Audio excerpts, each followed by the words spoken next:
Miyamoto Musashi, The Book of Five Rings, a classic text on the Japanese way of the sword. The Book of Five Rings is a study of conflict. It was written by a samurai swordsman, but its insights aren't restricted to the martial arts. Over the centuries, it's been read by philosophers, politicians, and business leaders. Today, it's as likely to be found on the bookshelves of athletes and CEOs as it is in the libraries of karate or aikido practitioners. That's hardly surprising. Miyamoto Musashi was a gifted swordsman, but he was also a subtle and penetrating thinker. What he has to say about the mindset required to achieve victory speaks to anyone whose life involves conflict. Learn to focus on the essential. It was well past midnight on October 10th, 1643, when Miyamoto Musashi began writing the 5 scrolls which immortalized his name not only in Japan, but far beyond his own place and time. It was late in another sense too. Musashi, now 60, understood that his life was nearing its end. His strength was dwindling. Time, he knew, was short. The leaves were already yellow and red when he left the bustling castle town in which he'd lived that fall. He climbed a forested mountainside and entered a cave in which he planned to spend his final days. It was a sacred place devoted to Kannon, the compassionate deity in Japanese Buddhism who guides deceased souls into paradise. For 2 years, Musashi meditated on his life and recorded his thoughts in the cave. The result of his life's final labor was a manuscript distilling his insights into the nature of conflict and strategy. Before we turn to that manuscript, though, we need to rewind a little. To understand Musashi's ideas, we need to say something about the time and place in which he lived. Musashi was a samurai. The word comes from the Japanese word saburo, meaning to serve as an attendant. Originally, that's what samurais were, the servants of Japan's noble rulers. They defended their lord's estates and policed their subjects. Over time, though, the samurai class grew more ambitious. By the 12th century, the emperor who nominally ruled Japan was little more than a ceremonial figurehead. Real power belonged to military dictators drawn from the samurai class known as shoguns. The centuries that followed were marked by power struggles, rivalries, and civil wars. The samurai's warrior ethos was forged in this period. In the early 17th century, one warlord overshadowed all others: Tokugawa Ieyasu. In 1603, Ieyasu established a new centralized state with its capital in Edo, today's Tokyo. He was able to do something no other shogun had. He disarmed his rivals. Potential usurpers were forced to minimize their contingents of warriors, resulting in large numbers of unemployed samurai. Their training and culture had prepared them for a life of battle and bloodshed. Now they faced an uncertain future in a nation that was discovering the virtues of peace. Some samurais became priests or doctors. Others turned to crime, one of the period's great social problems. A third group became ronin, or wanderers. These masterless men practiced the martial arts of old, lived by ancient codes of honor and discipline, and traveled from town to town in search of paying students and sparring partners. Born in 1584, Miyamoto Musashi was one of these wandering samurais. He taught martial arts and practiced his true vocation, swordsmanship. Many of the biographical details we have about Musashi's life were recorded by his students. It's thanks to them that we know he never married, made a home, or fathered children. They also tell us that he never combed his hair or took a bath, a precaution against being caught unawares without a weapon to hand. These accounts also give us a glimpse of his temperament. One student, for example, recalled bringing the 50-year-old Musashi a pile of bamboo poles. How could one tell which ones were suitable for flagpoles, he asked. A simple problem, Musashi replied. He picked up one pole after the other and smashed it against the ground, discarding those that shattered and keeping the rest. An unquestionable method, as the student noticed. As we'll soon see, such directness and pragmatism was one of Musashi's defining traits.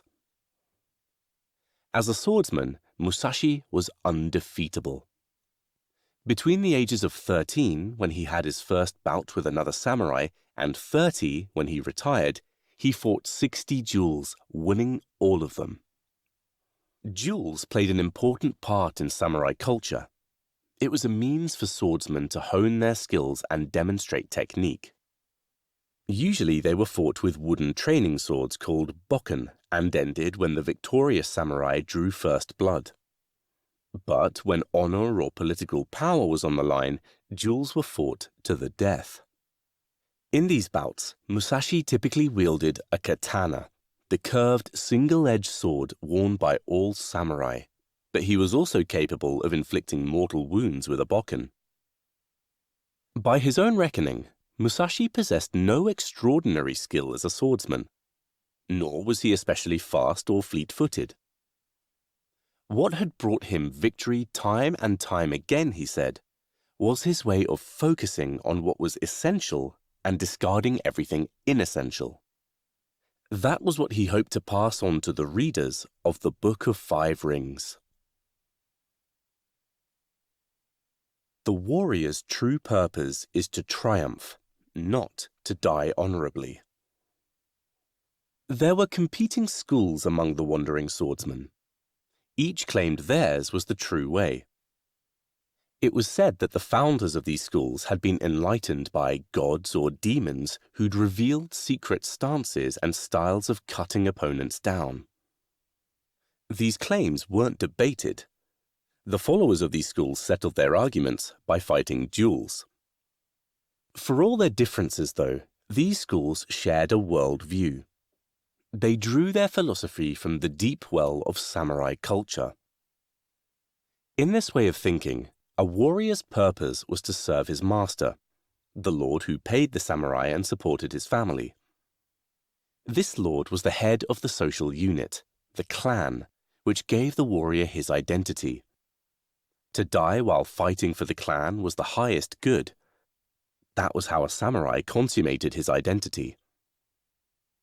Musashi disagreed.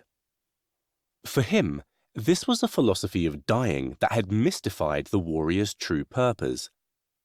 Death, he said, comes to everyone eventually. A farmer, artisan, or maid can meet it with as much resolve as a soldier. But if death doesn't set the warrior apart from other classes in society, what does? Musashi's answer was characteristically pragmatic. The warrior distinguishes himself by overcoming his opponents. He wins. Why else would a lord give a man a sword and a stipend? Honorable deaths don't bring victory on the battlefield. Musashi told his students that their intent should always be to triumph, not to die with weapons worn uselessly at their side. Every role in life, Musashi said, has its own distinctive purpose or way. The doctor's way is to heal the sick. The carpenter's way is to organize materials so that they're useful to humans. The Buddhist's way is to help people discover the nature of reality. The warrior's way is to excel others in all he does. Defeating enemies, in other words, is one expression of an attitude and purpose which guides his behavior in every aspect of life. He always seeks to win.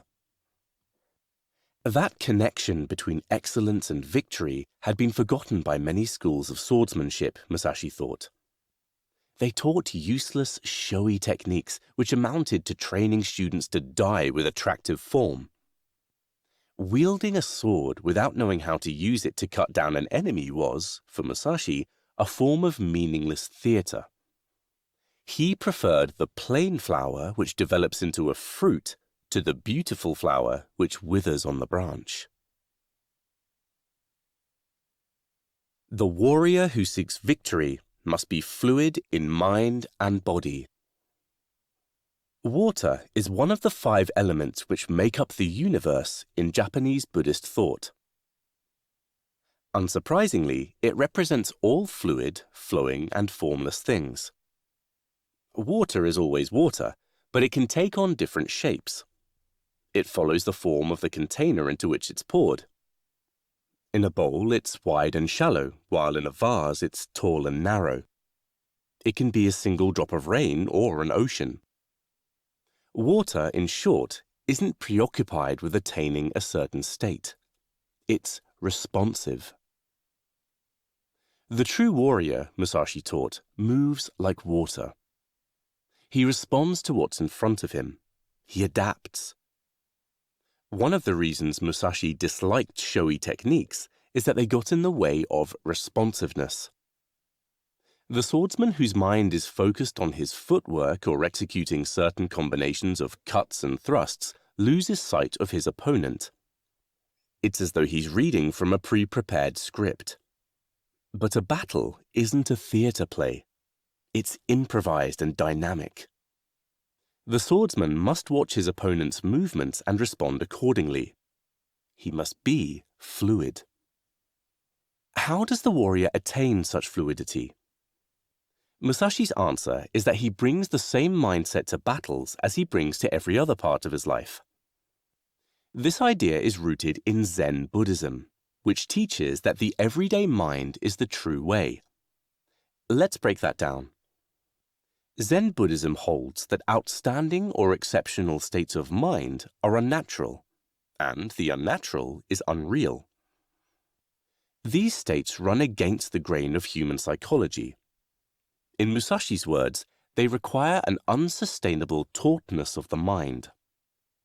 They're moments of extraordinary focus that can rarely be maintained for long. Military strategists down the centuries have recognized that soldiers usually fall back on their training rather than rising to outstanding feats. Under the stress of battle, they revert to what's normal and everyday, the practices that have become intuitive through constant drilling. The swordsman, too, must train until his movements become as natural as walking or sleeping or any other everyday action. When these movements are second nature, he'll begin to use them without any great thought.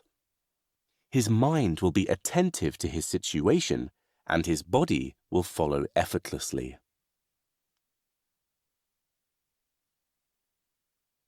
The way of victory is in devising difficulties for your opponent. A duel wasn't only a physical meeting of bodies and swords. It was also a psychological struggle between minds. Battles, Musashi wrote, could be won or lost on this latter terrain. That was something he knew well from experience. When he was 28 years old, Musashi was challenged to a duel by his greatest rival, Sasaki Kojiro, a swordsman known for his use of a particularly long blade. Technically, Sasaki was unrivaled.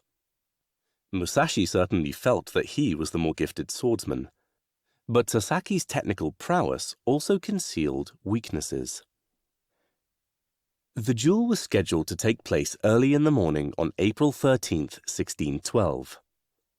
A small island near the castle town of Kokura, today's Kitakyushu, was chosen as the site. Sasaki and his entourage were punctual. Musashi, though, slept late. The sun was high and it was already hot when he rose. By the time Musashi's boat appeared on the horizon, Sasaki, who'd been all but boiled alive in his heavy ceremonial dress, was incandescent. His mood worsened even further when Musashi finally landed. Rather than carrying a steel sword, he'd whittled an oar into a crude wooden bokken that was considerably longer than Sasaki's own weapon. His blood boiling and his nerves unsettled, Sasaki unsheathed his sword and flung his scabbard into the waves. Musashi, who'd remained silent until now, remarked that his opponent had already lost. Only a man who expected to die had no need for his scabbard. He was right. Both warriors swung their weapons, but it was Musashi's wooden sword which connected. Sasaki fell to the floor, stunned. Musashi killed him with a second blow to the ribs. Emotions belong to the realm of the third element out of which all things are composed: fire. In the third scroll, the Fire Scroll, Musashi turned to psychology and its roles in battle. Many things can agitate us, he wrote. For example, a feeling of danger or the feeling that something is beyond our capacity. The unexpected can also be unnerving. The sources of agitation are worth studying deeply, Musashi advised, for they can help you knock your enemy off balance. He must have thought about his duel with Sasaki as he wrote these words. The technically more gifted swordsman had been defeated because he'd allowed Musashi to get into his head. Sasaki's strong sense of dignity had been deliberately offended, and his anger had clouded his thinking. The carved wooden sword had thrown him too. As Musashi had calculated, turning up to duel with such a crude weapon also offended Sasaki. Its length, meanwhile, undermined his confidence. He'd grown used to wielding the longer weapon in fights. Sasaki had, in short, been defeated psychologically before the duel began. As Musashi put it, victory is the fruit of devising difficulties for your opponent. Wage psychological war on him effectively enough, and he'll defeat himself. The main takeaway of this blink to The Book of Five Rings by Miyamoto Musashi is that the warrior's purpose is to achieve victory. That's as true on the battlefield as off. Really, the warrior's defining trait is a will to excel in everything. The means of achieving this excellence? Mindset. If you understand your enemy's psychology and remain fluid, you'll be able to respond quickly and effectively to every conflictual situation you encounter. Thanks so much for listening. Please leave us a rating or a comment, as we always appreciate your feedback.